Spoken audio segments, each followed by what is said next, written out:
Berita Al-Hijrah sebelum Haram 19 Ogos, individu lengkap vaksinasi boleh makan di restoran. Juga kita tak mahu juga titah ini menjadi seperti dibawa angin lalu saja. Maknanya masuk telinga kiri, keluar telinga kanan.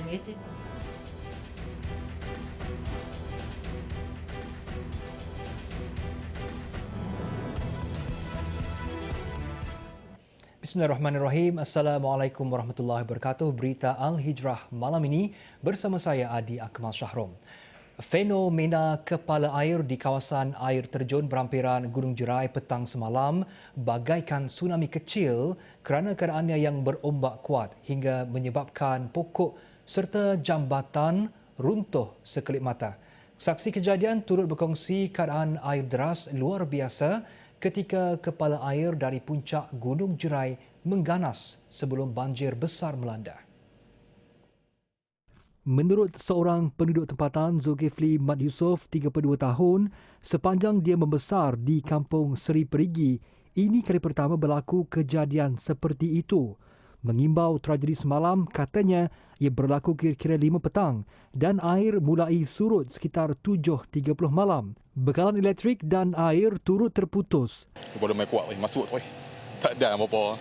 Dia masuk main tamuk kan. Sebab sebelum ni banjir juga, tapi air elok lah. Hari ini main tanah merah, tembok kan. Warga Mas Hamizun Ismail berkata ketika kejadian dia bergegas membawa 3 anaknya keluar dari rumah kerana bimbang paras air naik. Pipi balik-balik mau makcik tenggelam lah. Panggil budak macam ni lah, anak ramai ni. Tolong angkat peti air, mesin basuh kain. Atau anak makcik yang cacat tu pun tak boleh jalan. Dia kata, macam mana ni? Kalau tenggelam anak aku ni, kata buat benar ni.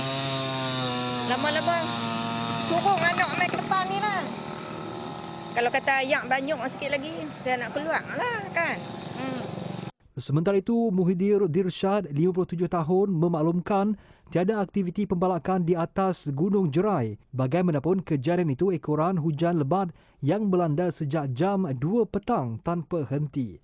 Kepala air kali ini katanya sangat dahsyat dan turut menyebabkan rumahnya ditenggelami lumpur. Tak. Bukan pembalakan lah. Ini cuma hatisan ayak lah. Hujan terlampau lebat. Hujan di gunung lah. Yang abang kata tahun 60-an dulu pernah jadi sekali kan? Pernah tahun 65 dulu. Masa tu saya belum lagi lah, tapi didengar cerita orang lah. Beberapa saksi turut tampil berkongsi tentang tragedi di Gunung Jerai semalam. Nur Hazli Osman dan rakannya Aminullah Budi Alam hanya mampu melihat 2 mangsa menggelosor sebelum dihanyut arus deras. Ketika kejadian kira-kira jam 4.30 petang itu, Nur Hazli dan Aminullah yang bertugas di Muzium Perhutanan di Gunung Jerai dalam perjalanan pulang ke rumah selepas selesai bertugas. Sebelum kejadian, hujan lebat melanda dan berlarutan hampir 1 jam. Kejadian itu berlaku dengan pantas, namun mereka sempat menyelamatkan seorang mangsa apabila dia tersangkut pada pokok. Allahu Akbar. Tuhan saja yang tahu. Ayak turun memang laju lah. Memang laju. Abang cerita sikit macam mana ayak turun? Kira kalau dia bunyi meletup. Peluk-peluk. Kira macam ayak duk kepok pokok. Kepok pokok tu turun batu sekali dengan ayak kan tanah semua turun sekali. Dia kali-kali belakang tu tengok-tengok. Dia bawa pergi terus lah. Sementara itu, Aminullah pula berkata kejadian itu mengakibatkan dia kehilangan dokumen pengenalan diri termasuk kad UNHCR setelah motosikalnya dihanyutkan air. Pun begitu katanya, dia bersyukur kerana terselamat dalam tragedi itu. Kita lari pun tak boleh, sana pun sudah air turun, sini pun air turun. Nak lari mana pun tak boleh. Lepas tu kita surah Al-Fatihah, baca semua. Kita pegang pokok. Oh, ada peluk pokok? Peluk pokok masa itu. Sementara itu, polis telah mengenal pasti identiti 3 mangsa yang meninggal dunia di 3 lokasi berasingan dalam kejadian kepala air itu. Ketua Polis Daerah Yan, Deputi Superintendent Shahnaz Akhtar Haji berkata mayat pertama ditemui kira-kira jam 6.30 petang semalam di Kampung Setul, dikenali sebagai Ahmad Din, 64 tahun. Mangsa kedua pula ditemui kira-kira jam 11 malam dikenal pasti sebagai Syahruzi Muhammad, 53 tahun. Mayatnya ditemui di kilometer 8 Gunung Jerai, manakala mangsa ketiga dikenali sebagai Zainul Murad, 66 tahun, ditemui kira-kira jam 12.30 tengah malam semalam di Kampung Titi Hayun. Mangsa dikenal pasti berasal dari Taman Ria, Sungai Petani. Kesemua mayat mangsa dihantar ke Hospital Sultanah Bahiyah HSB untuk bedah siasat. Setakat laporan ini ditulis, operasi mencari dan menyelamat 3 lagi mangsa yang hilang di kawasan Titi Hayun masih diteruskan. Di Perak, kira-kira 102 penduduk di 5 kampung di daerah Larut Matang, Perak terpaksa dipindahkan ke 2 pusat pemindahan sementara PPS selepas rumah mereka dinaiki air akibat hujan lebat sejak petang semalam. Mangsa banjir yang ditemui menyifatkan ia bencana terburuk pernah dialami penduduk di kawasan Matang. Menurut mereka, hujan sejak petang menyebabkan air naik pantas dan ada di antara mereka yang tidak sempat memindahkan barang di dalam rumah. Kami sebab dah selalu, kita boleh ukur dia punya keterukan dia macam mana. Kalau dalam rumah teruk, kat luar mungkin lagi teruk lah. Kan? Sebab dalam rumah pun, kami dah naikkan 2 kaki pun tetap sampai lutut. Memang teruk lah kali ni. Tapi kita tak buat, nak buat macam mana kan. Kesemua penduduk diarahkan berpindah ke PPS tengah malam semalam. Meskipun sedih memikirkan peralatan rumah yang rosak, mereka akur demi keselamatan diri dan keluarga. Barang dan setengah angkat, setengah tak ada angkat lagi. Itu ke. Ayak lebih kurang para lutut gitu kan dalam rumah. Saya start masuk lebih kurang dalam pukul 12.30 lagi itulah. Ada orang mai suruh pindah juga. Tu yang pakcik pindah tu. Sebab air tinggi lah. Sementara itu, Exco Perladangan, Pertanian dan Industri Makanan Negeri Razman Zakaria berkata 2 PPS yang dibuka masing-masing adalah di Sekolah Rendah Agama Rakyat SRAR Ngah Ibrahim Al-Barakah dan Dewan Orang Ramai Sungai Baru. Kemudian kampung-kampung yang terlibat adalah Kampung Sungai Nyo dan juga Kampung Sungai Tinggi. Kampung Sungai Nyo dan Kampung Sungai Tinggi, jumlah keluarga yang terlibat adalah 4 keluarga dan mangsa 15 orang. Menurut Razman, kerajaan negeri mengambil langkah bersiap siaga meneliti keadaan semasa terutama penempatan berhampiran Sungai Larut. Ekoran 1 ban telah pecah. Selain itu, katanya paras air kolam Bukit Merah turut dipantau bagi mengelak berlakunya limpahan air berikutan hujan lebat.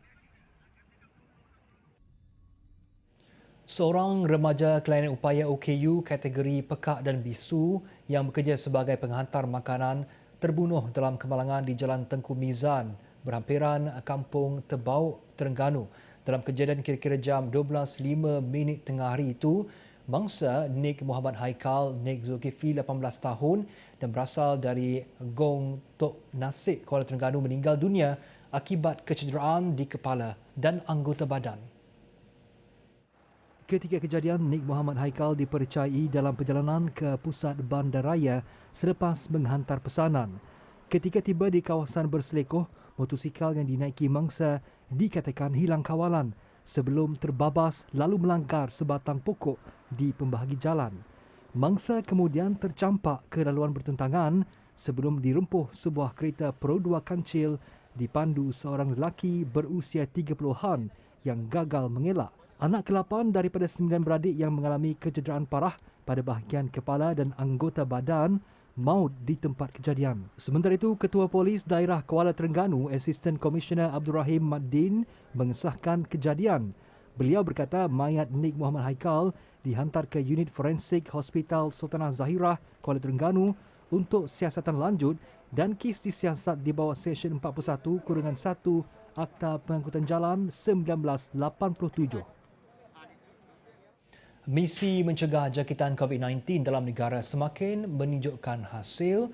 Terbaru, kadar vaksinasi kini berjaya mencapai 50.2% atau 11,743,096 orang dewasa telah menerima dos vaksinasi lengkap setakat semalam. Dalam perkongsian infografik di laman Twitternya, Jawatankuasa Khas Jaminan Akses Bekalan Vaksin COVID-19 JKJAV memaklumkan setakat ini seramai 17,625,760 individu atau 75.3% populasi negara telah menerima dos pertama. Ini menjadikan jumlah kumulatif pemberian vaksin COVID-19 sebanyak 29,368,856 dos. Menurut JKJAV, Malaysia kini di landasan tepat bagi mencapai sasaran yang ditetapkan untuk program imunisasi COVID-19 kebangsaan PIK. JKJAV turut mengucapkan terima kasih dan tahniah kepada semua yang terlibat. Setakat semalam, 54% populasi keseluruhan negara telah mendapat suntikan dos pertama, manakala 36% penduduk Malaysia telah lengkap menerima vaksinasi kedua-dua dos. Bermula esok, aktiviti dine-in atau makan di premis makanan dibenarkan bagi individu yang lengkap vaksinasi di negeri-negeri fasa 1 Pelan Pemulihan Negara PPN dan seterusnya. Perdana Menteri sementara Tan Sri Muhyiddin Yassin berkata, individu yang ingin berbuat demikian perlu menunjukkan sijil digital vaksinasi COVID-19 yang menunjukkan mereka telah menerima vaksinasi lengkap. Pertimbangan yang dibuat itu mengambil kira perkembangan positif kadar vaksinasi lengkap populasi dewasa di seluruh negara yang telah melebihi 50%. Pencapaian itu adalah lebih awal daripada yang disasarkan sebelum ini, iaitu pada 31 Ogos 2021. Menurut kenyataan yang dikeluarkan petang tadi, Tan Sri Muhyiddin berkata, pengusaha-pengusaha premis kedai makan disaran menyediakan lebih banyak ruang tempat makan di bahagian luar premis bagi pengudaraan yang lebih baik. Sementara itu, bagi pasangan yang telah menerima vaksinasi lengkap dan ingin membawa anak-anak berusia 17 tahun ke bawah untuk dine-in di premis kedai makan, anak-anak perlu dipastikan agar mematuhi SOP yang ketat. Sementara itu, operasi pasar malam dan pasar minggu juga dibenarkan, namun pihak penguatkuasa yang berkenaan atau pemilik premis perlu memastikan pelanggan menunjukkan sijil digital vaksinasi COVID-19 bagi membuktikan individu tersebut telah menerima vaksinasi lengkap. Calon PM ke-9 Istana Negara jadi tumpuan.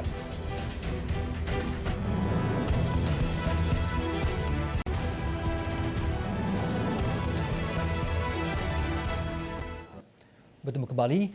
Tanpa mengira komposisi sama ada memilih majoriti atau tidak, semua ahli parlimen harus memainkan peranan penting untuk menyumbang kepada usaha pemulihan negara tanpa mengira parti politik masing-masing.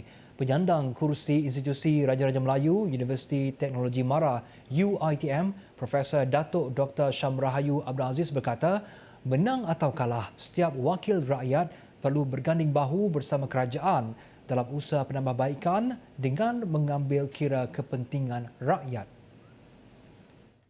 Profesor Datuk Dr. Syam Rahayu diminta mengulas kenyataan media Istana Negara yang dikeluarkan semalam bahawa Yang di-Pertuan Agong Al-Sultan Abdullah Riayatuddin Al-Mustafa Billah Shah memberi peringatan kepada ketua-ketua dan wakil parti politik utama supaya demi mengharmonikan suasana, ahli Dewan Rakyat harus menghulur tangan untuk bekerjasama dengan yang tidak berjaya dan semua pihak sepatutnya dalam satu pasukan. Titah baginda dalam erti kata lain, yang menang tidak menang semua, manakala yang kalah pula tidak kalah semua.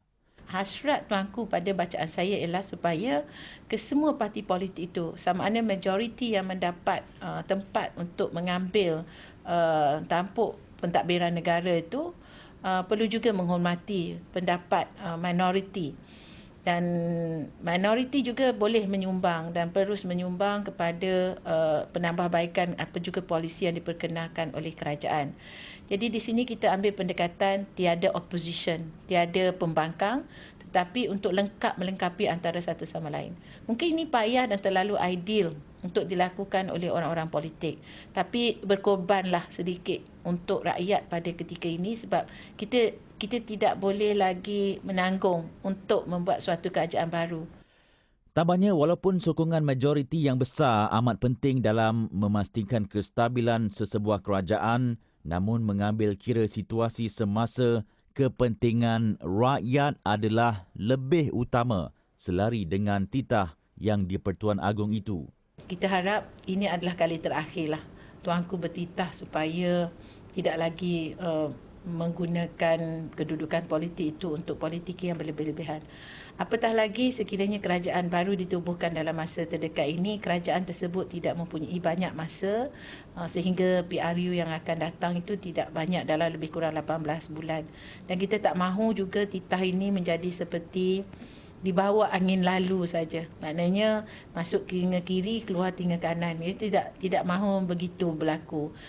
Tambahnya lagi, setiap kali berlaku pertukaran kerajaan, ia akan memberi kesan kepada perkhidmatan awam yang melibatkan pegawai di jabatan yang berkaitan dan sedikit sebanyak membantutkan usaha dalam memulihkan negara. Lebih-lebih lagi ketika dunia bergelumang dengan virus pembunuh COVID-19.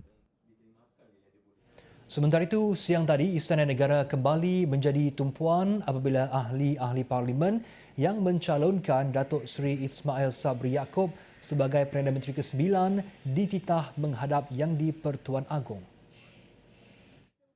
Setiausaha Agung UMNO Datuk Seri Ahmad Maslan mengesahkan 114 ahli parlimen menghadap Sultan Abdullah bagi menyatakan sokongan kepada Datuk Seri Ismail Sabri. Kesemua ahli parlimen itu mula memasuki Istana Negara bermula jam 10 pagi tadi secara berperingkat.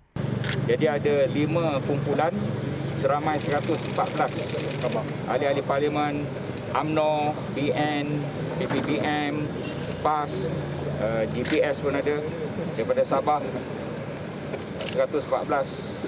Ada beberapa orang, 2-3 orang yang menggunakan secara online kalau tak silap saya. Tetapi semuanya jumlah ialah 114. Bila 114 dengan ini kita faham sedia maklum kedudukan majoriti kepada Datuk Seri Ismail Sabri. Tambahnya, ketika menghadap Yang di-Pertuan Agong, tiada perbincangan langsung berhubung soal pembentukan Kabinet Kerajaan Baru. Sebaliknya, ahli parlimen Pontian itu berkata Sultan Abdullah hanya bertanyakan perkara yang bertitik tolak kepada sokongan ahli parlimen terhadap Datuk Seri Ismail Sabri yang juga ahli parlimen BERA. Masa yang diberikan juga sangat singkat iaitu sekitar 1 atau 2 minit sahaja untuk setiap ahli parlimen. Turut kelihatan keluar dari Istana Negara Datuk Seri Ismail Sabri Yaakob sendiri. Wilayah Persekutuan Labuan menerima ketetapan baru oleh Jabatan Agama Islam Wilayah Persekutuan Jawi berhubung had jemaah solat Jumaat, solat fardu dan aktiviti keagamaan di masjid dan surau selepas ia diletakkan di bawah Pelan Pemulihan Negara Fasa 3. Pengarah Jawi Datuk Muhammad Ajib Ismail berkata ketetapan baru itu akan berkuat kuasa esok. Menurut Datuk Muhammad Ajib, bilangan jemaah bagi solat Jumaat di semua masjid zon, masjid karyah, surau Jumaat dan surau diberi kebenaran khas untuk diri Jumaat dibenarkan separuh kapasiti sebenar. Namun bilangan jemaah bagi solat fardu ia dibenarkan separuh kapasiti Dewan Solat Utama. Jelas Datuk Muhammad Ajib, kuliah dan tazkirah dibenarkan dengan kehadiran separuh kapasiti Dewan Solat Utama dengan penjarakan fizikal 1.5 meter. Sementara itu, Jawi menetapkan bilangan had jemaah solat Jumaat, solat fardu dan aktiviti keagamaan di masjid dan surau di kawasan PPN Fasa 1 iaitu di Kuala Lumpur dan Putrajaya kekal sebagaimana ketetapan sebelum ini. Bagaimanapun, tazkirah sebelum solat Jumaat dibenarkan tidak melebihi 30 minit. Ketetapan tersebut tertakluk kepada prosedur operasi standard SOP yang telah ditetapkan dengan keutamaan diberi kepada jemaah yang telah menerima vaksin lengkap. Inisiatif untuk menukar taraf Surau Asy-Syakirin Bandar Mahkota Ceras Kajang kepada kompleks masjid sejak 10 tahun lalu bagi kemudahan penduduk setempat yang semakin bertambah masih belum berjaya. Walaupun sudah membuka tabung dana pada 2011, namun jumlah kutipan tidak memberangsangkan kerana sehingga kini ia hanya mencapai kutipan 5% sahaja. Dilema itu akhirnya membuatkan ahli jawatankuasa penaja pembinaan Kompleks Masjid Asy-Syakirin mengambil langkah meluaskan kempen kutipan dana ke peringkat komersial. Projek menaik taraf surau berkenaan dianggarkan memakan belanja kira-kira 27 juta ringgit merangkumi keseluruhan kos pembinaan. Sebenarnya perancangan pembinaan Masjid Asy-Syakirin ini bermula setelah kita melihat kapasiti kemampuan surau yang ada sekarang ni tidak lagi dapat menampung pertambahan jumlah penduduk Islam di Bandar Mahkota Ceras ni, yang kalau ikut jangkaan kita mencecah sehingga 3,000 dan mungkin satu masa sampai kepada 5,000. Pembinaan Kompleks Masjid Asy-Syakirin telah menerima kelulusan rasmi oleh Jabatan Agama Islam Selangor JAIS pada 11 September tahun 2010. Namun pembinaannya hanya boleh dilakukan jika jumlah kutipan dana mencapai 70% daripada kos keseluruhan pembinaannya. Jika siap, ia mampu menampung 5,000 jemaah pada satu masa.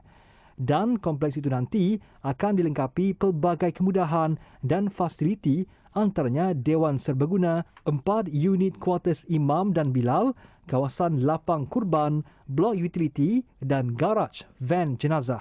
Sehubungan itu, sumbangan orang ramai amat dialok-alokkan bagi menjayakan projek itu dan ia boleh disalurkan menerusi akaun Maybank Masjid Asy-Syakirin 5623 8453 9574 atau layari laman sesawang rasmi masjid iaitu www.masjidassyakirinbmc.com.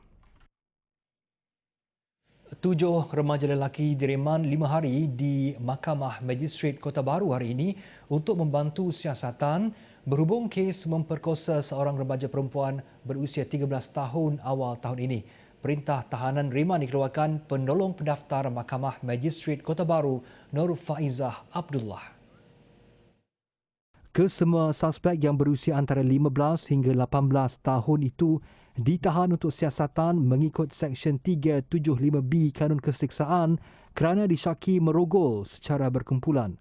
Difahamkan mereka melakukan kesalahan itu beberapa kali sebelum ditahan susulan laporan polis yang dibuat mangsa. Sementara itu, Ketua Jabatan Siasatan Jenayah Kelantan, Assistant Commissioner Wan Khairuddin Wan Idris mengesahkan 7 remaja lelaki itu ditahan reman selama 5 hari bermula hari ini sehingga Isnin.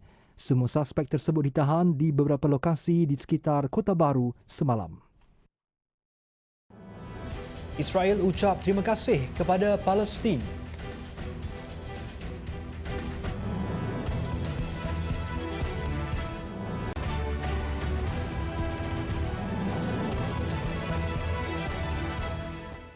Bertemu kembali, Menteri Pertahanan Negara Haram Israel Benny Gantz berterima kasih kepada Palestin kerana membantu usaha memadam kebakaran di sebahagian kawasan di Baitul Maqdis.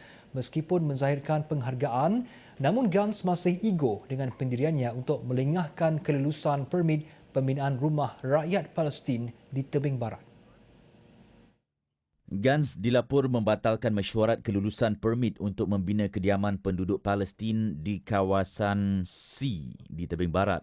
Terdahulu, pihak berkuasa Palestin menghantar 4 truk bomber dengan 20 anggota membantu proses memadam api. Di kawasan yang dijajah Israel, kebakaran hampir memusnahkan kawasan kediaman. Menurut Gantz, menyelamatkan nyawa manusia adalah satu tuntutan dan kepentingan bersama. Pun begitu, Gantz membatalkan arahan membenarkan pembinaan 800 unit apartmen untuk penduduk Palestin yang sebelum ini telah menerima kelulusan awal pembinaannya. Gantz dikatakan menerima tekanan daripada Ketua Majlis Penempatan di Tebing Barat untuk meluluskan apartmen yang digunakan untuk menempatkan pegawai-pegawai pihak berkuasa Palestin. Di California, Amerika Syarikat, sekurang-kurangnya 2 maut manakala 3 lagi hilang susulan kebakaran hutan yang semakin sukar dikawal. Kemusnahan dilapor lebih besar daripada saiz bandar Los Angeles.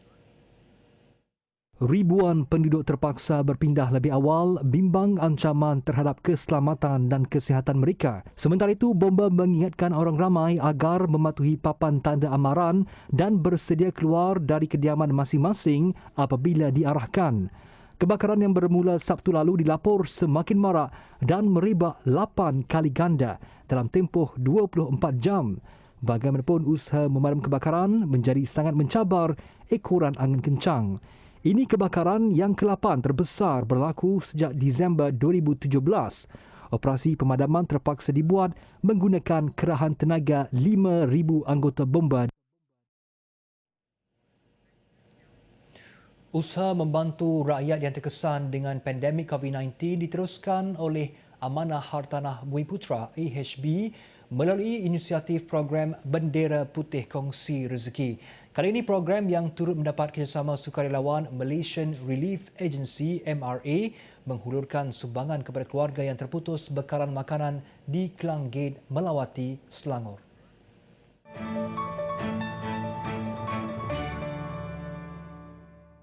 Menurut Eksekutif Projek MRA, Normaizura Maizan, menerusi program amal ini, keluarga yang terjejas dengan bekalan makanan dan tiada sumber keuangan akibat situasi COVID-19 dibantu untuk membolehkan mereka menyara keluarga masing-masing sehingga ketua keluarga mendapat semula pekerjaan.